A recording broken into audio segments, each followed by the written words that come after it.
আসলে আমরা কথায় কথায় আমরা কেন আমরা মার্কিন যুক্তরাষ্ট্রকে টানি? আমরা কথায় কোনো কিছু উদাহরণ দিতে গেলে আমরা মার্কিন যুক্তরাষ্ট্র, আমরা মার্কিন প্রেসিডেন্ট, মার্কিন পররাষ্ট্র মন্ত্রণালয়, মার্কিন অর্থনীতি, মার্কিন সেক্টরে যত আমাদের যে কোশ্চেন আছে, আমাদের যত আমাদের সোশ্যালিজম বলেন, আমাদের সর্বক্ষেত্র কিভাবে যেন আমাদের মেন্টালিটিটা মার্কিন প্রথা চালু হয়ে গেছে।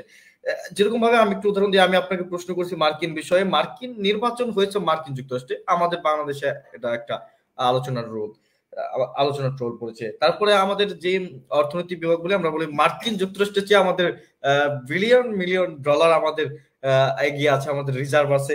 আমরা আবার কত সময় তাদের সাথে আমরা তুলনা করছি আমাদের অর্থনৈতিক খাত হিসেবে খাতকে।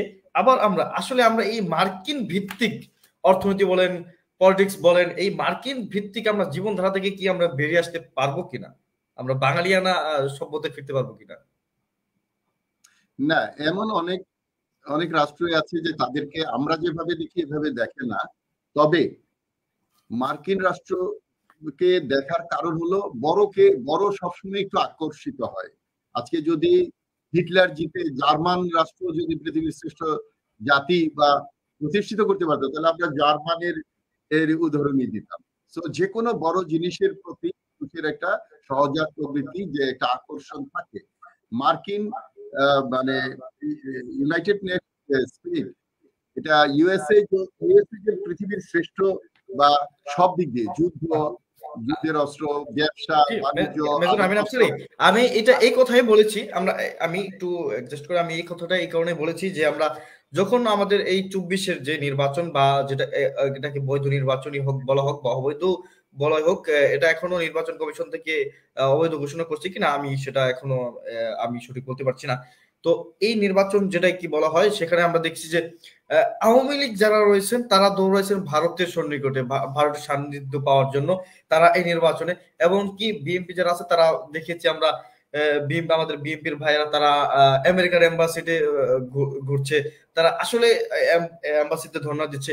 আসলে যে আমাদের বাংলাদেশের নির্বাচনটা বা ব্যবস্থা বা পলিটিক্স সিস্টেম, এই সিস্টেমাটিক্সটা কি ভিনদেশীদের হাতে চলে গেছে? কেউ দৌড়াচ্ছে আমেরিকান এম্বাসিতে, আবার কেউ ধর্ণা দিচ্ছে আপনার দিল্লিতে গিয়ে।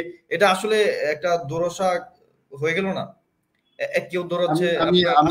বাংলাদেশের ক্ষমতাটা কি ভিনদেশীদের হাতে চলে গেছে কিনা? আমি আমার কথাগুলো শেষ হলে আপনি এই প্রশ্নগুলোর উত্তরগুলো পেতেন। আমি যে নোট করেছি তাতে এই বাংলাদেশের যে চরিত্র, বাংলাদেশের যে অবস্থান, এটা তারপরে আমি বলছি যে আমেরিকা তো বাংলাদেশের অনেক কিছুকে ফলো করে।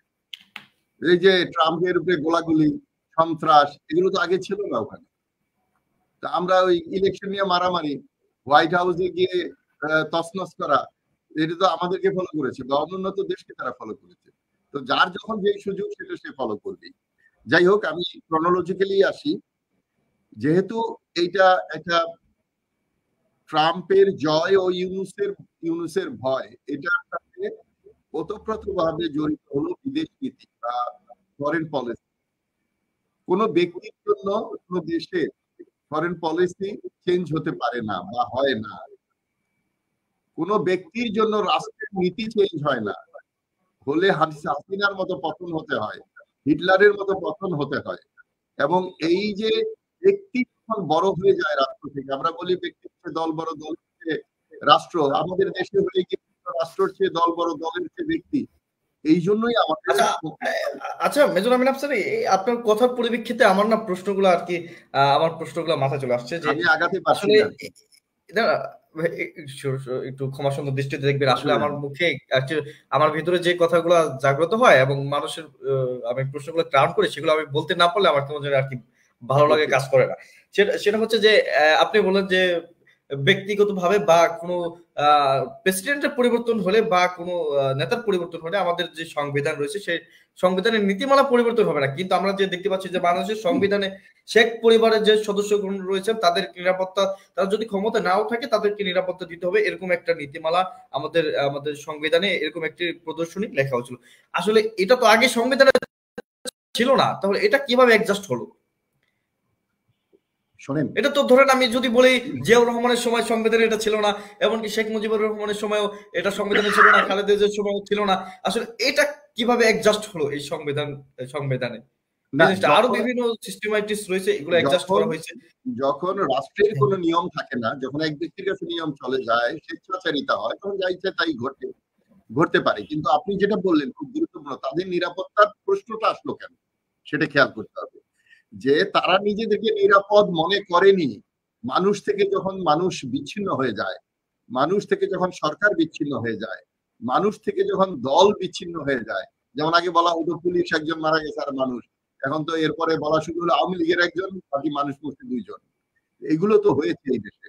তো সুতরাং ওটা হলো ভীতি থেকে, যে আর বঙ্গবন্ধু থেকে শুরু করে পরিবারে অনেককে হত্যা করা হয়েছে, এই সুযোগে আমরা রাষ্ট্রের টাকা মানে জনগণের ঘামের টাকা, জনগণের রক্তের বিনিময়ে যে উপার্জন হয় সেগুলো। তো এটা আমি আসছি যে এইভাবে যে বাংলাদেশের হাসিনা যেভাবে করেছে, হিটলার যেভাবে করেছে, উত্তর কোরিয়ায় যেভাবে দেশ চলে, এইভাবে তো আমেরিকা চলছে না, বাংলাদেশ আর চলবে না হয়তো। তো আমরা একটু এই জায়গায় আসি যে যুক্তরাষ্ট্রের বিদেশ নীতি এক ট্রাম্পের জন্য চেঞ্জ হবে না। আর ইউনুসের সাথে আমেরিকার সম্পর্ক শুধু রিপাবলিকান বা দুই দলের, উভয় দলেই ওনার প্রিয় মানুষ আছে এবং উভয় দল থেকেই ভালো ভালো লিডার অনেক পছন্দ করে। সো উনি কোনো একদলীয় দৃষ্টি থেকে দেশকে রক্ষা করবেন বা ভয় পাবেন, পালিয়ে যাবেন, এটাও আমি বিশ্বাস করি না। আন্তর্জাতিক ভাবে বাংলাদেশের সৌভাগ্য যে বাংলাদেশের একটা মানুষ পৃথিবীতে গ্রহণযোগ্য, ওনার কথা শোনার জন্য, হাত বা মুখ মিলানোর জন্য, টাকার জন্য পৃথিবীর অনেক উঁচু পর্যায়ের মানুষ চলে আসে, যেটা অতীতে হয়নি, ভবিষ্যতে হবে কিনা আমার সন্দেহ আছে। বিল ক্লিন্টন যখন বাংলাদেশে এসেছিল গ্রামীণ ব্যাংকের দাওয়াতে এসেছিলেন, রাষ্ট্রীয় দাওয়াতে নয়, অনেক সিকিউরিটি দিয়ে উনি এখানে এসে গেছে। সো ইউনুস ইজ ইউনুস, ইউনুসের ভয় আছে বা ট্রাম্প থাকলে ভয় থাকবে, আবার ট্রাম্প ভুল করলে উনি বলবেন না, এরকমও নয়। আমি ওখানে ওইভাবে মনে করছি না। কিন্তু একটা দেশের পররাষ্ট্র নীতি নির্ভর করে জাতির ঐক্যের উপরে। যেই দেশের জাতীয় ঐক্য নাই, তাদের ফরেন পলিসি শক্ত হয় না। ভারতের উদাহরণ যদি দেই, শেখ হাসিনা যখন ভারতে গেল, তারা সর্বদলীয় একটা মিটিং করলো, একমত হলো ওনাকে রাখা যাবে। এটা ভারতের একটা ইউনিক ন্যাশনালিজম। এটা তারা জাতিগত ভাবে জাতির স্বার্থে যে এক হতে পারে তার বহু উদাহরণ আছে। আপনি এই যে ইন্দিরা গান্ধীর ছেলে কয়েকদিন আগে, আগের ইলেকশন আগে, আমাদের ইলেকশনের আগে যখন আমেরিকায় গিয়েছিল, তো মোদির বিরুদ্ধে কিছু কথা প্রশ্ন করেছিলেন, উনি উত্তর দেননি। অর্থাৎ তার যে বিরোধী দল বিপক্ষে, তার বদনামও তারা বিদেশে গিয়ে বলে না, যেটা ইসলাম ধর্মে আমরা গীবত গাওয়া, অন্যের বদনাম করা, এগুলো কিন্তু ওরা মানে, আমরা মানি না। তো একটা পররাষ্ট্র নীতি শক্ত করতে হলে দুইটা জিনিস দরকার, দুইটা পাখা। একটা হলো ব্যবসা বাণিজ্য অর্থনীতি, আর এটা হলো সামরিক নীতি, মানে সমর নীতি বা প্রতিরক্ষা নীতি বা প্রতিরক্ষা কতটুকু শক্তিশালী। আপনি দেখেন একটা, আপনি এলাকায় গ্রামের বাড়ির কথা চিন্তা করেন, এই বাড়িতে ধন দৌলত বেশি, সিকিউরিটি গার্ড বা তার লোকজন বেশি, সেই কিন্তু আধিপত্য বিস্তার করে তার এলাকায়। তো রাষ্ট্র চাই। আমাদের দুঃখজনক ঘটনা হলো, আমাদের সশস্ত্র বাহিনীকে ভারত যখন ৭১ আমাদেরকে সহযোগিতা করলো, তারপর থেকে যে প্রথম ৭ দফা হয়েছিল, সেখানেই চুক্তি ছিল বাংলাদেশের সেনাবাহিনীর দরকার নাই, জিআরবি বঙ্গবন্ধুকে রাজা হিসেবে পাহারা দিবে আর ইন্ডিয়া এসে আমাদের পাহারা দিবে। এই ধরনের মানসিকতা থেকে আমাদের সশস্ত্র বাহিনীকে দুর্বল করার চেষ্টা ৭১ থেকে শুরু হয়েছে, একেবারে ২০০৯ ইয়ার কার্নেজ পর্যন্ত। তো সেই ষড়যন্ত্র ভারত যত না করেছে, ভারত না যত না দায়ী, তার চেয়ে ভারতের রেসপন্সার বা দালাল বাংলাদেশে যারা আছে তারা বেশি দায়ী। আওয়ামী লীগ সহ, আওয়ামী লীগের প্রধান সহ। আপনি ভারতে এমন কোন দল পাবেন না যে ভারতের বিরুদ্ধে কাজ করে। ইসরায়েলে কোনো লোক পাবেন না যে ইসরায়েলের বিরুদ্ধে কথা বলে। শুধু বাংলাদেশেই সম্ভব, যেহেতু এখানে মির্জাফরের জন্ম হয়েছে। আপনি দেখেন বাংলাদেশে ইসলামিক দলগুলো দেখেন, পৃথিবীতেই দেখেন, ইসলামের যে এই যে একটা তাবলীগ আমরা একসাথে করতে পারি না। একটা তাবলীগ যেটা হজের পরে সবচেয়ে বড় সমাবেশ, ইসলামিক সমাবেশ, সেটাও আমরা দুই ভাগ হয়ে গেলাম। তো এইগুলো আমাদের জাতিগত কিছু প্রবলেম আছে। আর আমার মনে হয় যে এটা ব্রিটিশ আমল থেকে এই বীজগুলো আমাদের মধ্যে, ওই যে ডিভাইড এন্ড রোল, এটা ছিল ব্রিটিশের। ব্রিটিশ থেকে কিন্তু আমেরিকা হয়েছে, যুক্তরাজ্য থেকে যুক্তরাষ্ট্র। ওখানেও কিন্তু ব্রিটিশ এক সময় ব্রিটিশের সূর্য অস্ত হতো না, সারা পৃথিবীতেই তারা শাসন করতো। এখন যেমন বাংলাদেশ সেনাবাহিনী, যেখানেই সূর্য আছে সেখানেই সেনাবাহিনীও আছে।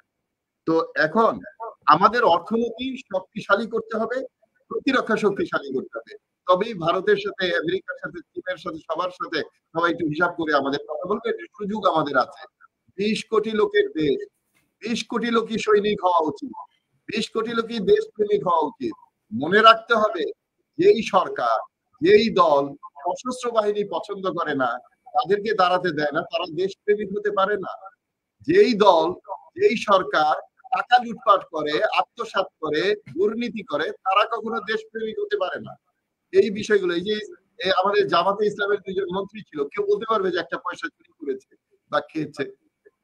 তাদের তো এই বদনামটা নাই যে তারা অন্যের টাকা মেরে খায়।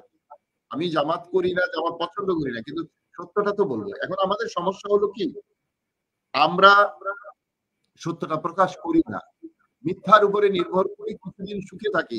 আজকে দেখেন, আমি আওয়ামী লীগের 350 ওই এমপি কে আমি বলতাম রাক্ষস তৈরি করা হয়েছে একদম শেষবারে। এই রাক্ষস তো এখন সব অধিকাংশ বন্দী আর পলাতক। এই সুখের কি দরকার ছিল? সুতরাং সন্ত্রাসী জীবন, অন্যায়কারী জীবন, স্বৈরাচারের জীবন কিন্তু খুব দীর্ঘায়ী হয় না। বরঞ্চ যারা সাধারণ মানুষ, যারা স্বাভাবিকভাবে চলে, যেই দলের নীতি নৈতিকতা ভালো থাকে, তারা টিকে যায় সকল সমস্যার মধ্যে।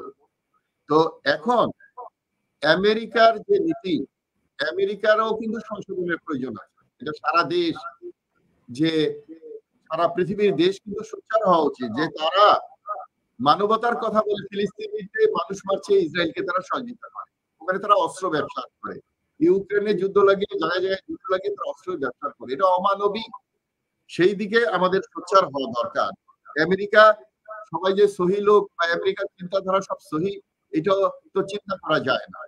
যেহেতু আমেরিকা একটা শক্তিশালী দেশ, অর্থনৈতিক ভাবে, সামরিক ভাবে, রাজনৈতিক ভাবে আধিপত্যের কারণে, সুতরাং সবাই তার দিকে তাকিয়ে থাকে। কিন্তু একটা ক্ষুদ্র দেশও কিন্তু পৃথিবীতে মাথা উঁচু করে দাঁড়াতে পারে।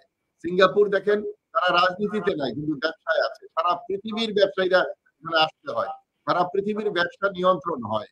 তো সিঙ্গাপুর হলো আমাদের একটা ডিস্ট্রিক্টের সমান। আমরা 64টা সিঙ্গাপুর তৈরি করতে পারি কিনা, তাহলে আমরা আমাদের পররাষ্ট্র নীতি সঠিক হবে। আমরা শুধু মুখে বড় বড় বুলি করব, আর আমরা একটা কোন, আজকে দেখেন এই যে ওনারা অনেক কথা বলেছেন যে এই যে 5ই আগস্টের বিজয়, এই বিজয়কে আমরা নস্যাৎ করতে চাই নিজের দলের ব্যক্তির স্বার্থের জন্য, ক্ষমতায় যাওয়ার জন্য। আজকে একটা কথা আমি ব্যর্থহীন ভাষায় বলি, খুব মনোযোগ দিয়ে শোনেন আমার কথা যারা শুনছেন দেশবাসী, নিঃস্বার্থভাবে বলছি, 71-এর আগে মুক্তিযোদ্ধাদের যে চেতনা ছিল, সেই চেতনার মূল্যায়ন শেখ মুজিব 9 মাস যুদ্ধ দেখেন নাই বলে মূল্যায়ন করেনি, সঠিকভাবে মুক্তিযোদ্ধাদেরকে মর্যাদা দেওয়া হয়নি, সেখান থেকে আমাদের সমস্যা তৈরি। এবং পরবর্তীতে খালি মুক্তিযুদ্ধের সংখ্যা বাড়তেছে, কিন্তু কর্নেল কি নাম, কর্নেল ফারুক খান, উনিও মুক্তিযোদ্ধা হয়ে গেলেন, উনি নাকি পাকিস্তানের পক্ষে ছিলেন, এরকম অনেকেই আছে।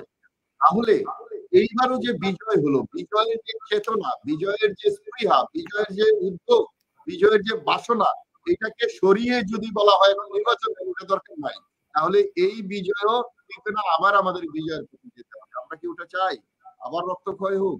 সুতরাং এই বিজয়ে, এই উদ্দেশ্যে বিজয় হয়েছিল। অনেকে বলে কোটা আন্দোলনে তারা আসছিল, কোটা আন্দোলন করে চলে যাক, তাদের কোটা তো হয়ে গেছে। আজকে দেখলাম মির্জা আব্বাস নাকি বললো, দেখলাম জোর গলায়, তারা তো বলেছিল প্রথম বাংলাদেশে যে রাষ্ট্র সংস্কার দরকার, থামুন, রাষ্ট্র মেরামত হচ্ছে। সেটা তো এই পলিটিক্যাল পার্টিরা কিভাবে বলতে পারেনি। আজকে পলিটিক্যাল পার্টিরা 5ই আগস্টের আগে ব্যানার দিয়ে আন্দোলন করতে পারেনি, ব্যানার ঢুকায় ফেলেছে, মাইক রেখে 28শে অক্টোবর তারা চলে গিয়েছিল। এখন কৃতিত্ব নেওয়ার জন্য, ছাত্র জনতার আন্দোলনকে খাটো করার জন্য, যেটা কোনো ব্যানারবিহীন আন্দোলন হয়েছিল, বিপ্লব। ওই 71-এ কিন্তু ব্যানারবিহীন ছিল। 71-এ কিন্তু আওয়ামী লীগের সংগ্রামে মানুষ ঝাঁপিয়ে পড়ে নাই, মানে সর্বদলীয় কমিটি করতে হয়েছিল বঙ্গবন্ধু, এবং সকল মানুষ আন্দোলন বিপ্লব করেছিল। এইবারও তাই, এবার কোন দল নাই, আওয়ামী লীগ, বিএনপি, জামাত বা অমুক জাতীয় পার্টি, কেউ কারো নেতৃত্বে এটা হয়নি। এটা ছাত্র এবং সাধারণ মানুষ দীর্ঘদিনের অন্যায় অত্যাচার এর জন্য হয়েছে। এখন আমরা আমেরিকার দিকে না তাকিয়ে আমরা সংস্কারটা যদি আমরা নিজেদের দিয়ে শুরু করি, এই যে ৫ই অগস্টের আগে যে রাজনৈতিক দলগুলো ছিল, ৫ই অগস্টের পরে কোন সংস্কার হয়েছে রাজনৈতিক দলে? একমাত্র ইয়েতে জামাতের কথাবার্তায় মনে হয় কিছুটা পরিবর্তন আসছে, ওনারা অন্যভাবে কথা বলছেন। তারেক জিয়া ব্যক্তিগতভাবে কিছু কথা বলছেন। আগে ৫ই অগস্টের আগের তারিখ আর ৫ই অগস্টের পরের তারিখ কিন্তু এক নয়, কথাবার্তা এক নয়। কিন্তু ওনার দলের ভিতরে দুইটা ভাগ হয়ে গেছে। কেউ তারেকের কথা অনুসরণ করছেন, কেউ বিল্ডিং দখল করতে গিয়ে মানুষ হত্যা করছেন, চাঁদাবাজি করছেন, মারামারি করছেন। আমার এলাকায় একজন বিএনপির একজনকে হত্যা করা হয়েছে, জিজ্ঞেসলাম কেন, কই উনি ভালো মানুষ এই জন্য। এই দল আসে না, ওই দল আসে করে মেরে ফেলছে। তো সুতরাং এগুলো বিষয়। তো এখন আমার কথা হলো যে আমরা দেশের মালিক, জনগণ কখনো ভুল করে নাই, ৭১ ভুল করে নাই, ২৪ এর আন্দোলনে ভুল করে নাই। ভুল যত করা হয়েছে বাংলাদেশে, বড় বড় দলগুলো বড় বড় ভুল করেছে রাজনৈতিক দল, আবারও রাজনৈতিক দলরাই ভুল করছে। এই ভুল থেকে আমাদেরকে যেন ভুল থেকে ফিরে আসতে পারি, সেজন্য ছাত্র জনতা